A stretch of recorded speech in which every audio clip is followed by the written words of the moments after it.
ஆம், 10 வயது முதலே அரசியல் இருந்தா என்பது கேள்வி ஞானம்.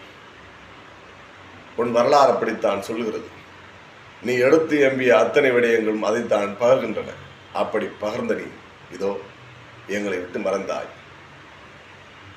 இந்தி தேசியம் பேசியவனும் எங்களை விட்டு தோல்வியால் துவண்டு போனான். யாரவன்? கர்மவீரர் காமராஜர்.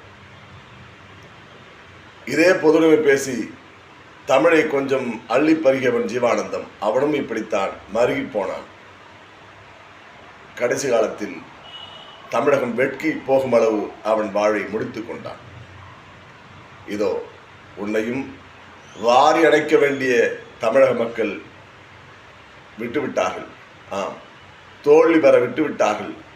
தமிழ் அன்னை உன்னை வாரி அடைத்துக் கொண்டால் என்றாலும் தமிழர்கள் உன்னை தோல்வி பெற விட்டுவிட்டார்கள். காரணம் என்ன?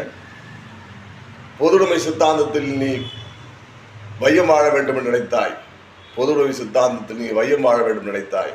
ஆனால் பொதுவுடைமை ஒவ்வொரு இடத்துக்கும் மாறுவிட வேண்டும். பிராந்தியத்தினுடைய உரிமைகளை நீ மறுத்து விட்டாய். எல்லோருக்கும் சமம்தான் எல்லாம் என்றாய். அதுதான் பொதுவுடைமை என்றாய். இங்கு சமூக நீதி என்று பேசி தெரிந்தவர்கள் வாழ்வை நாசமாக்கி விட்டார்கள். யார் என்று புரிகிறதா? திராவிட பதர்கள். சமூக நீதி கிடைத்து விட்டதா? நீ காலம் கடந்து போன பிறகும் இதே சாதியை பற்றி பேசுகிறாய். எல்லோரும் கேட்பார்கள். எப்படி கேட்பார்கள் என்று தெரியுமா? ஊர் பேரை கேட்பார்கள், தெரு பேரை கேட்பார்கள், உன் முன்னோர்கள் பேர் கேட்பார்கள். எப்படியாவது சாதியை சொல்லிவிட மாட்டாய் என்று ஏங்குவார்கள் என்று ஒரு இடத்தில் நீ பதுகிறாய். அப்பொழுது ஏறக்குறைய உனக்கு 90 வயது இருக்கலாம்.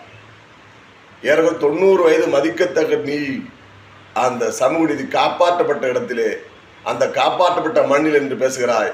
இன்னும் கூட சாதி சொல்லி எல்லோரும் சாதியை தெரிந்து கொள்ள அவளாயிருக்கிறார் என்று வெட்கத்தோடு சொல்கிறாய். வெட்கி தலைகுனிந்து சொல்கிறாய். அந்த சமூக நீதி சாதி மறுப்பாளரான உன்னை எப்படியெல்லாம் தாக்கியது என்பதை பார்க்கிறோம்.